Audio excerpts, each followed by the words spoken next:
দিদি আমার না খুব আইসক্রিম খেতে ইচ্ছে করছে, একটু বানাবে তুমি? আমার বাবাই খেতে চাইছে আর আইসক্রিম বানাবে না, এটা হয়? আজকে আইসক্রিম বানাবো। হ্যাপি? হ্যাঁ, কতটা হ্যাপি? 9 লাখ মিলিয়ন। উরি বাবা, ঠিক আছে চলো। তো যেমন কথা তেমন কাজ, তাতান সোনা আইসক্রিম খেতে চেয়েছে। তো বাইরের আইসক্রিম তো খাওয়া হয়ই, তো আমি ভাবলাম যে বাড়িতে একটু আইসক্রিম বানানো যাক। সত্যি বলতে কোনো রকম প্রিপারেশনই কিন্তু ছিল না। বাড়িতে যে ফ্রুটসগুলো ছিল, এই যেমন তরমুজ, আপেল, খেজুর, কিশমিশ আর কিছু বাদাম ছিল, কাজু, আমন্ড, আখরোট, তো বাড়িতে যা যা আর কি ছিল আর কি সেরকম কিছুই ছিল না। যা যা ছিল সেইগুলো দিয়েই বানানোর চেষ্টা করা হয়েছে। দেখতেই পাচ্ছ এখানে আখরোট আর তোমার খেজুর, আমন্ড, কাজু আর কিছুটা টক দই নিয়ে নিয়েছি।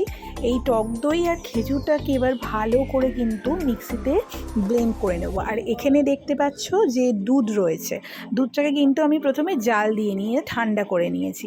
আর এদিকে দেখতেই পাচ্ছ চিনিটা দিয়ে দিলাম, এলাচ দিয়ে দিলাম, এরপর পুরো মিশ্রণ করে নিলাম। এরপর ঢেলে দিলাম দুধের মধ্যে পুরো মিশ্রণটা।